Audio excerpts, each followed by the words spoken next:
देख रहे हैं रफ़ीक बलोच ऑफिशियल यूट्यूब चैनल। तो दोस्तों, आज मैं आप दोस्तों के सामने जो है ना एक फार्मूला शेयर करना चाहता हूँ। हमें हमेशा ये शिकायत होती है, हमेशा ये गिला होता है कि हम कामयाब नहीं होते, या हम लोगों के अंदर हमारी मकबूलियत नहीं है, लोग हमें अच्छा नहीं समझते, तुम्हारे दोस्त अच्छे नहीं हैं।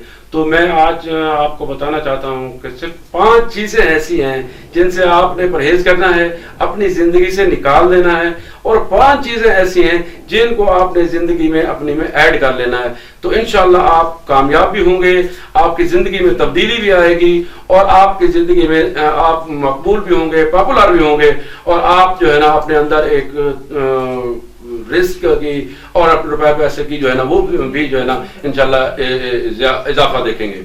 तो लिहाजा मैं कहना ये चाहता हूँ कि जो मेरा फार्मूला है उसमें ये है कि 5 C अपनी लाइफ से निकाल दें, अपनी जिंदगी से निकाल दें, अपने रोजमर्रा के कामों से निकाल दें, अपने रोजमर्रा की जिंदगी से निकाल दें, और 5 P अपनी जिंदगी में ऐड कर लें। और याद रखें कि अगर 5 C आपने अपनी जिंदगी से, अपने रोजमर्रा की मामूलात से, अपने रोजमर्रा के अमूर से निकाल दिए, और 5 P अपनी जिंदगी में ऐड कर लिए, तो आप देखेंगे इंशाल्लाह आपकी जिंदगी में तब्दीली आएगी। तो वो 5 C क्या है? तो उस 5 C में पहला C ये है, क्रिटिसाइज। तो दोस्तों, लोगों को तनकीद करना छोड़ दें। हम खाम में जो है ना एक नफरत करने वाली कौम है। हम हमेशा एक लोगों को तनकीद का निशाना बनाते हैं कि वो ठीक नहीं है, वो फला है, उसके अंदर फला खामी है, उसके अंदर फला कुताही है। हमने कभी भी अपनी इस्लाह नहीं की। हम अपनी मैं के अंदर रह के दूसरों सब लोगों के जो है ना सब बातों को झुठलाते हैं।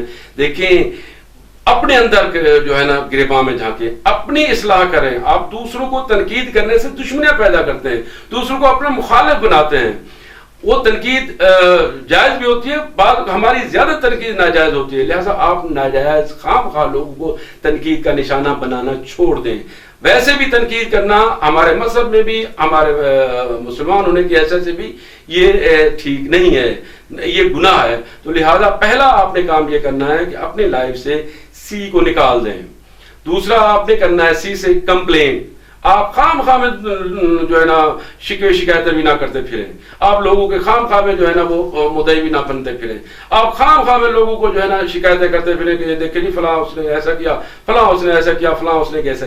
इससे होता यह है कि ना सिर्फ आप उस दोस्त की मोहब्बत से मारूम होते हैं, अल्लाह की नाशुक्री भी पैदा होती है।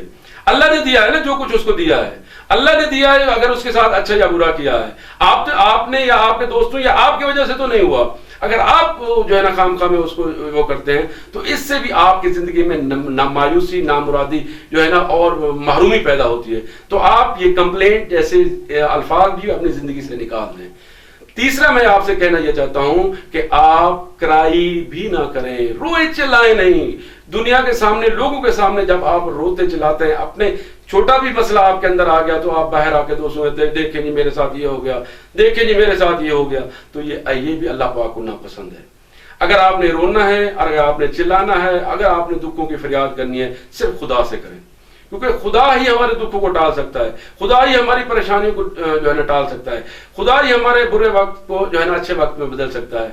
तो लिहाजा लोगों के सामने चिल्लाने से, लोगों के सामने रोने से, लोगों के सामने फरियाद करने से आपका एक तो धर्म जाता है, दूसरा लोग आपका मजाक उड़ाते हैं, आपके पीठ पीछे वो कहते हैं देखे जी हर वक्त ये रोता चिल्लाता रहता है, अपनी तकदीर पे राजी नहीं है। तो लिहाजा अपनी तकदीर पे राजी हूँ, खाम में लोगों के सामने चिल्लाना ये छोड़ दें। और चौथा जो है ना वो C जो मैंने आपको बताया वो ये है कि आप कंप्रोमाइजेस भी ना करें। चौथे C से मुराद कंप्रोमाइजेस। आप अगर कोई जायज बात है तो उसको जरूर करें, अगर नाजायज बात है तो खामखा कंप्रोमाइजेस में ना आए। कहते हैं ना कि जिसके सब दोस्त हैं तो उसने जिंदगी में बहुत सारे कंप्रोमाइजेस किए होते हैं, वो किसी का दोस्त नहीं होता। हजरत अली करमुल्लाह वजह का भी कौल है, जिसके सब दोस्त हैं वो मुनाफिक है, वो किसी का भी दोस्त नहीं है। तो लिहाजा आप अपनी जिंदगी में ये कंप्रोमाइज जैसे अल्फाजों को भी अपनी जिंदगी से निकाल दें। पहला मैंने कहा कि आप क्रिटिसाइज, यानी पहली C से मुराद क्रिटिसाइज आप ना करें, दूसरी C से मुराद आप कंप्लेन ना करें, और तीसरी C से मुराद आप क्राई ना करें, और चौथी C से मुराद आपने कंप्रोमाइजेस भी अपनी जिंदगी से निकालने हैं। और 5वीं C अब मैं बताने लगा हूं, आप अपनी लाइफ में ये 5 सी जो है ना अपनी जिंदगी में ले आएंगे तो आप अपनी जिंदगी में कामयाबी जो है ना वो कामरानी आपका मुकद्दर बनेगी। तो 5वीं सी है कि आप कंडेम भी ना करें, लोगों को खाम खाम मुजम्मत भी ना करें। हमारा ये वतीरा बन गया है, हम अपने इस्लाह करने के बजाय अपने जो है ना कोताहियों को अपने गिरामे बवा में झांकने के बजाय हम दूसरों का ठेका ले लेते हैं और दूसरों की मुजम्मतें करते फिरते हैं। जब हम दूसरों को गंदा कहेंगे, दूसरों की मुजम्मत करेंगे, हम कैसे तवक्कुर रखेंगे कि वो हमारे साथ ताल्लुक भी रखें, हमारे साथ दोस्ती भी रखें, हमारे साथ प्यार भी रखें और हमारे दुख सुख में भी काम है। लिहाजा इन 5 बातों को फिर सुन लें। 5 सी को अपनी जिंदगी से निकाल दें। पहली सी, आपने क्रिटिसाइज नहीं करना खाम खा हर किसी को। दूसरी सी, आपने कंप्लेंट नहीं करनी। तीसरी सी, क्राई नहीं करना।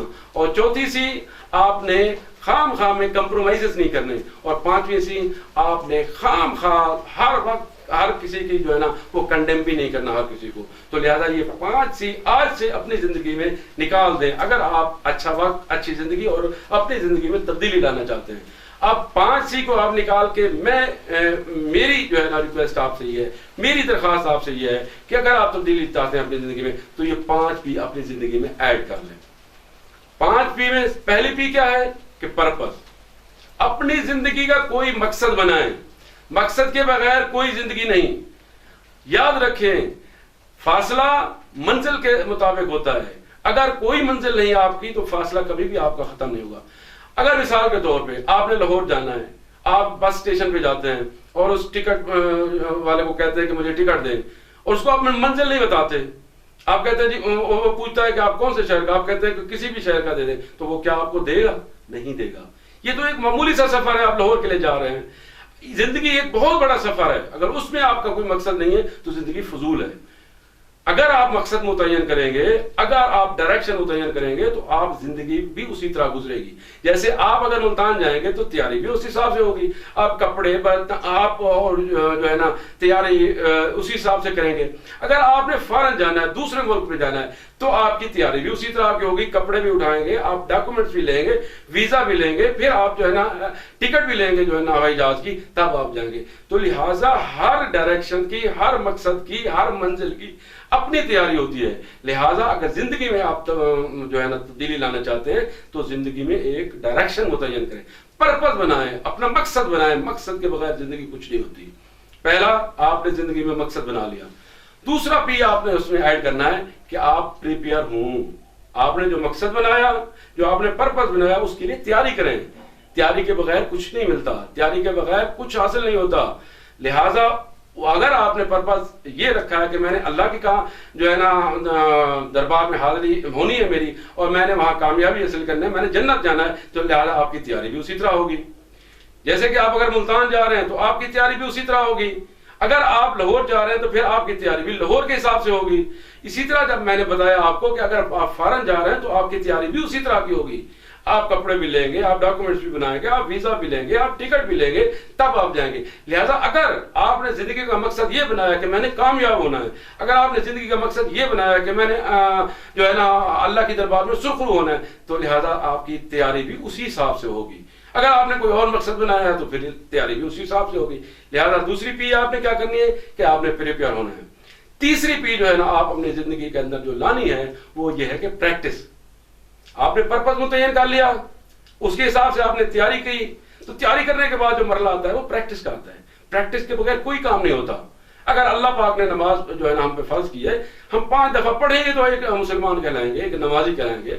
अल्लाह पाक ने हम पे हज फर्ज किया है तो हम हज पे जाएंगे तो उसकी प्रैक्टिस करेंगे तो हम जो है ना वो हाजी कहलाएंगे और अपने मकसद की तरफ पहुंचेंगे। तो लिहाजा पर्पस मुतय्यन करने के बाद प्रिपेयर होने के बाद आप उसकी प्रैक्टिस करें।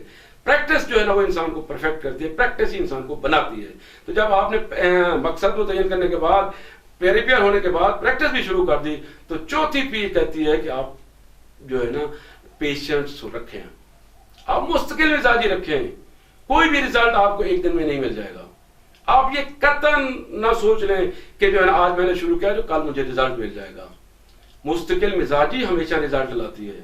कहते हैं एक बहुत बड़ा पेंटर था पेब्रो पिसाको, तो उसको वो एक दफा घूम रहा था शहर के अंदर, तो एक औरत आई उसको मिली, तो उसने कहा कि आप पैब्लो हैं? उसने कहा जी मैं पैब्लो हूँ। तो उसने कहा मुझे जो है ना एक ऐसी चीज आप दें कि मैं अपने दोस्तों को जाके बताऊं कि मैं पैब्लो को मिली थी।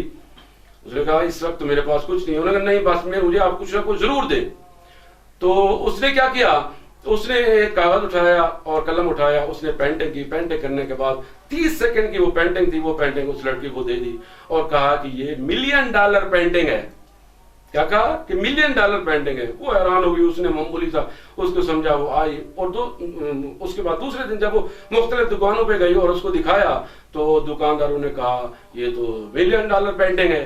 वो बड़ी हैरान हुई कि 30 सेकंड के अंदर उसने $1 मिलियन पेंटिंग कैसे बना दी। तो उसको शौक पैदा हुआ कि मैं भी ये पेंटिंग सीखूं ताकि मैं भी 30 सेकंड के अंदर जो है ना $1 मिलियन कमाऊं। तो उसने पैब्लो की जो है ना वो शेड्यूल देखना शुरू कर दिया और उसने तय किया कि जो है ना वो उससे मिलेगी और उसको कहेगी कि वो उसे सिखाए। तो एक दफा वो उसकी नुमाइश में पहुंच गई और उसने कहा कि आप जो है ना मुझे पहचाना। उसने कहा जी मैंने आपको पहचाना, तो मैंने आपको एक 30 सेकंड की पेंट बना के दी थी जो $1 मिलियन की थी। हाँ हाँ, उसने कहा वही। तो मैं चाहती हूँ कि मैं भी अपनी जिंदगी में तब्दीली लाऊं, तो लिहाजा आप मुझे वो 30 सेकंड वाली पेंटिंग सिखा दें ताकि मैं $1 मिलियन जो है ना वो कमा सकूं।